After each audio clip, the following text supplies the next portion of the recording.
পদে নিবঞ্চিত হওয়ার ক্ষোভে সুনামগঞ্জে প্রাথমিক বিদ্যালয়ের দপ্তরিকে গাছে বেঁধে নির্যাতন করেছে এক যুবক। এরই মধ্যে ঘটনাটি সামাজিক যোগাযোগ মাধ্যমে ছড়িয়ে পড়েছে।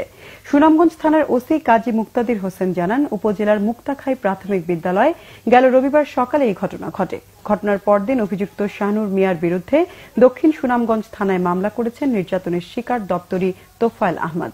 জানা যায়, রবিবার বেলা 11টায় বিদ্যালয়ের কম্পাউন্ডে রঙের কাজ তদারকি করছিল শাহনুর। এ সময় হঠাৎ বিদ্যালয়ে ঢুকে দপ্তরি তোফায়েলকে টেনে হিঁচড়ে বাইরে বের করে উঠানের একটি গাছের সাথে রশি দিয়ে বেঁধে চাবুক দিয়ে আঘাত করতে থাকে অভিযুক্ত শাহনুর।